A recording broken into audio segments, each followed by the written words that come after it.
Céline, Élodie et Franck, bonsoir. Bonsoir. On est devant le mur des Lyonnais célèbres. Vous avez choisi de faire une installation là pour la fête du 8 décembre. Racontez-nous un peu la genèse de cette affaire. Eh ben, on a voulu participer donc, au concours des expérimentations étudiantes qui est organisé donc, par la ville de Lyon. Et donc, on savait que c'était un petit peu dans ce quartier-là qu'il fallait exécuter un projet. Et c'est vrai que le mur des Lyonnais nous a inspirés et on a décidé de faire une toque, notamment parce qu'il y a Bocuse qui est peint un peu plus loin sur ce mur. Pourquoi l'école est associée à cette fête de cette manière ? Alors nous, on vient de l'école supérieure d'architecture intérieure de Lyon, les AIL Jean Cotin. Et en fait, ça a été une participation spontanée puisqu'il n'y avait pas forcément quelque chose d'organisé au sein de l'école.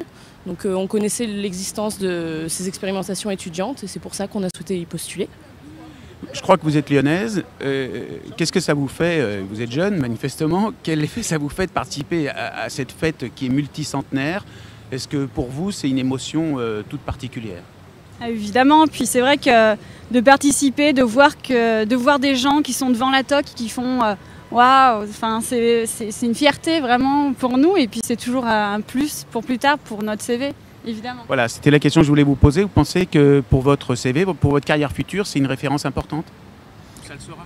Probablement, oui. Après, c'est aussi quelque chose de personnel. S'investir dans un événement aussi gros et aussi important, c'est pour nous assez jouissif.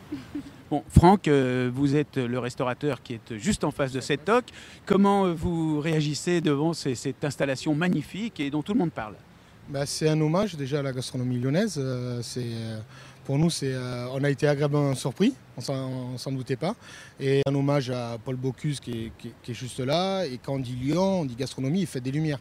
Donc tout va ensemble et je trouve que ces jeunes filles ont une énorme idée, voilà, tout simplement. Mais vous étiez au courant ou c'est une surprise ? Ah non, ça a été une surprise, mais une belle surprise. Voilà.